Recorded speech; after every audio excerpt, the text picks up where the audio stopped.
folks, what is there about Titanic that you didn't already know? She's arguably the world's most famous ship.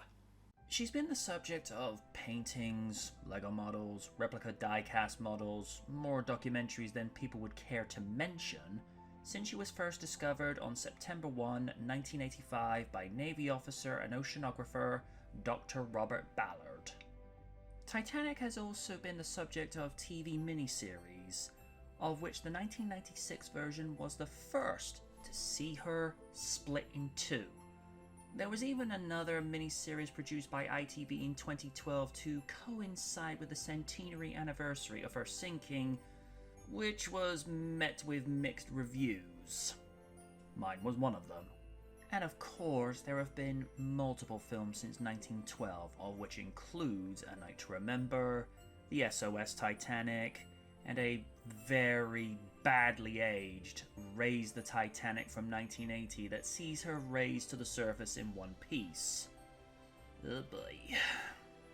However, the movie was praised for its use of model miniatures.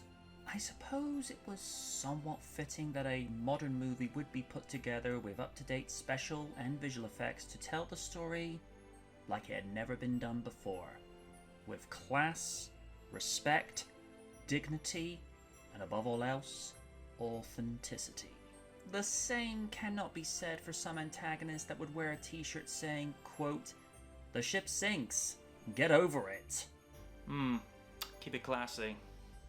James Cameron made his pitch at a meeting with 20th Century Fox with a documentary book of the ship with no prepared statement whatsoever, and proposed a 3-hour love story with 2 fictional characters during Titanic's maiden voyage and sinking. So, to coincide with the 110th anniversary of the sinking of the ship and the 25th anniversary of this movie, has it aged well? Well, let's find out as we return to Titanic. If you've followed most of Cameron's movies by this point, from the first 2 Terminator movies and to True Lies, you know this man has a penchant for keeping pacing consistent. Now, admittedly, there is a major difference between Terminator 2 and this movie, as this does not feature a time-traveling cyborg to protect John Connor. Although, it does make you think there's probably a low-budget parody movie of that already out there. And if not, the Asylum will just go and make it.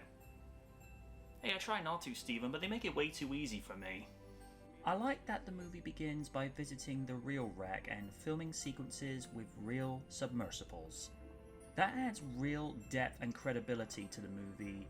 The fact that they went to the site where she's laid at rest since she sank and not film this in a miniature tank or have it keyframed on computer.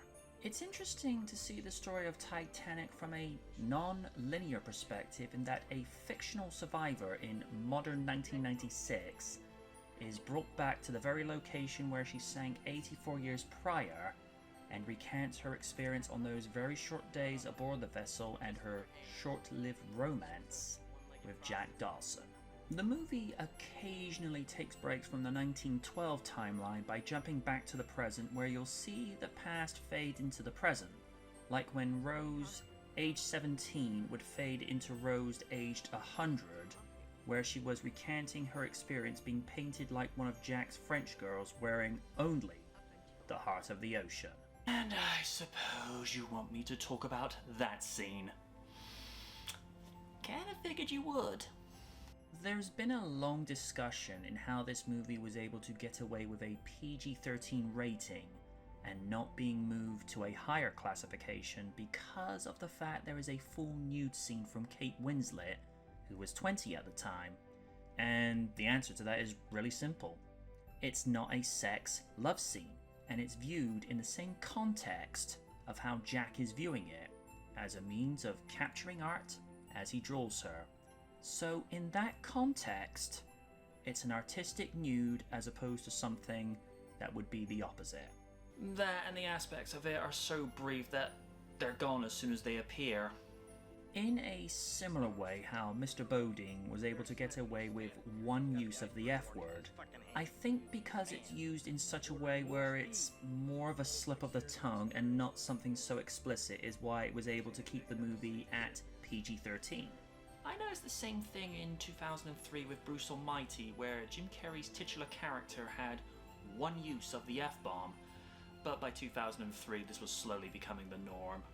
I think what James Cameron has been able to do with the writing is that you feel invested and engaged with the story, even though this is basically a movie with the biggest spoiler warning before watching it, as you already know the ending. But it's not just the ending that you watch the movie for. It's the characters' individual journeys that all lead them to that point, and the gradual progression from reports of iceberg warnings, Ismay's insistence of increasing speed, striking the iceberg, and the slow progression of the ship sinking as the bow slips further into the ocean. This is how you build suspense and tension, to the point that when you see her split in two, it's the tension being released, which then develops into desperation for the characters and the audience, because you know it's not long before she meets her end. On a personal note, I preferred the alternate ending where the crew from Mr. Lovett and Rose's granddaughter catch Rose attempting to drop the heart back into the ocean, shocked that she had it on her this whole time, and allowing Brock to hold it once to see what he had been searching for. And I appreciate the message that Rose gave. Quote, "Treasures are not found in jewels. They're found in people and the memories you take with you on your journey in life. Those are the real treasures." And you know, I think there's something to be said for that. Another debate that has raged on over the years is, what was the ending? Did Rose simply dream of going back to the ship, now fully restored with a heavenly feel, being reunited with Jack, or did she pass away and this was a representation of her being reunited in heaven with him? Kate and Gloria stayed true to their convictions that Rose died, whereas James Cameron simply reaffirmed, interpret it as you will. At the end of the day, I think it's up to you what you believe to be true, because at this point, I don't think we'll ever get a definitive answer to it. And besides, I don't think it's wise to crush someone's beliefs. Just let both sides believe what they want, and if you can't agree, just agree to disagree. I would say the writing still holds strong to this day. It keeps the pacing consistent, which in turn keeps the viewer invested in the plot even though they already know the ending. You could make the argument that this movie single-handedly launched this man's career into the stratosphere with this memorable performance as an American traveler seeking to return home on the maiden voyage of the Titanic. He has great chemistry with Kate Winslet to where the exchanges between Jack and Rose feel organic and charming. Who knew this was a taste of things to come, when you consider what career performances he would put in with The Aviator, and a personal favourite of mine, Catch Me If You Can. He and Kate became close friends during the production, and they remain so to this day. Kate even told James Cameron, "If you're not going to cast me, at the very least, get him." Okay, show of hands. Who had a crush on Kate Winslet because of this movie? Now, how about a show of hands of people that only went to see that movie because of that one scene? I thought as much. Kate's role as the love interest of Jack and the leading female of this picture is nothing short of amazing.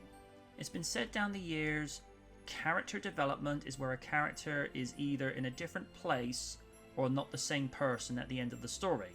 This is so very much the case for Rose, as she goes from being a sheltered girl in fear of being what is basically a glorified arranged marriage, to being a strong, confident woman who takes control of her life and destiny at the end of the movie, choosing to be free from a life of chains to a life of opportunities she would make for herself. Ah, Billy Zane, when are you not playing a jerk in a movie?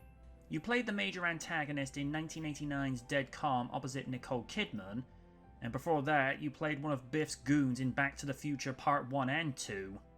He plays his part well as Cal, thinking he can buy anyone and anything and have that as his property, which is the impression that you get with how he treats Rose. To borrow a page from the late George Michael, this is not real love. The way he displays his jealousy with how Rose forms a relationship and love with Jack is so convincing, you'd be forgiven for thinking that it was a real dispute. In between takes, Billy would actually sing the theme of Love Boat to keep up morale. This is a very grey area. Not in Fisher's acting, but more of you neither cheer nor jeer her character's motivations. You get why she's trying to marry her daughter off into a marriage after being left widowed with nothing to their name. You just disapprove of her with how she believes social positioning outweighs a loving marriage. What a romantic. The late Bill Paxton puts in a great performance as Mr. Lovett as a treasure hunter seeking to find the heart of the ocean diamond that is said to have gone down with the ship. The late Gloria puts in a wonderful performance as an elderly Rose now into her hundreds who's brought back to Titanic nearly 84 years after she sank and recanting her story of what she witnessed that fateful night. If you have David Warner in a movie, you know you've picked up class. Even though he's playing an antagonist as Lockley's bodyguard, there's something respectable and classy with his delivery. Even when he sasses Jack about how he had time to undo his shoes before saving Rose going overboard was snarky, yet at the same time, you can't argue his point. For the very small role he plays as Jack's friend he meets on the ship, he brings a lot of charisma to his part with his exchanges with his castmates that makes his character likable. Kathy is simply dripping with sass as the unsinkable Molly Brown with her equally sassy Missouri accent as she sees through Mr. Ismay's nonsense like Mr. Andrews and Rose earlier in the movie, and to being a helping hand to Jack as she loans him her son's tuxedo and how to navigate the salad cutlery. A good choice for this role, and also bearing an uncanny likeness to the ship's designer who sadly perished with the sinking of the ship. I think what I enjoy about Garbo's portrayal of Andrews is that he carries himself with class, dignity, dry wit, and kindness. Thomas never speaks down to anyone in the movie and respects their intelligence, especially Rose's. Forgive me. I did the sum in my head, and with the number of lifeboats times the capacity you mentioned, forgive me, but it seems that there are not enough for everyone aboard. Not half, actually. Rose, you miss nothing, do you? In fact, I put in these new type davits, which can take an extra row of boats inside this one. But it was thought by some that the deck would look too cluttered. I was impressed with the level of selflessness he displays in trying to get people to safety when he realizes that his ship will founder. Speaking of that, the way he delivers the iconic line is done with such an authentic Irish accent. Titanic will founder. But this ship can't sink. She's made of iron, sir. I assure you, she can. This is what I like to call smart casting. When you see Bernard in the captain's uniform with the way his hair and beard are made up, you believe that he is the late Captain Smith.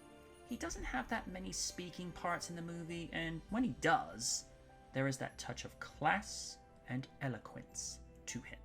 I was impressed with the state of shock he displays when he realizes he's going to go down with the ship, and how his last few scenes, there's no dialogue, and only his facial expressions to sell his emotions. I don't know what it is about this actor, but he seems to have this penchant for playing parts where you just love to hate him. Whether it's the father of Robin Williams' character in Jumanji, and the rival Egyptologist in 1999's The Mummy. As Mr. Ismay, he walks around with the biggest chip on his shoulder in this movie as the man who financed the construction of Titanic, and how he impressed on the name of power, size, and stability. Of which Rose amusingly points out that he was compensating for something. And one could make that argument that he was inadvertently responsible for the ship swiping the iceberg as he had the captain wrapped around his finger to light the remaining boilers to make it into New York ahead of schedule, to which the captain uses his words against him later. This maiden voyage of Titanic must make headlines. Well, I believe you may get your headlines, Mr. Ismay. Ewan's part as this historical character is small, but he plays it well as someone who does all he could in trying to get the ship to avoid the iceberg, and to a man who really sells the loss of hope when he pulls the trigger at his head. Hey there, Reed Richards, long time no see. Grufford doesn't have much to work with for his coffee break appearance in this, but what he is given, he uses it to its full potential. You see the humanity and the altruism he displays as Officer Lowe in how he organizes 2 lifeboats to go back for survivors, when others wouldn't. Digital domain and Pacific data images were brought in to push the boundaries of digital effects. Cameron had worked with them previously on both The Abyss and Terminator 2. All of the digital shots hold up, except one. And ironically, it's one of the more romantic shots of the flick.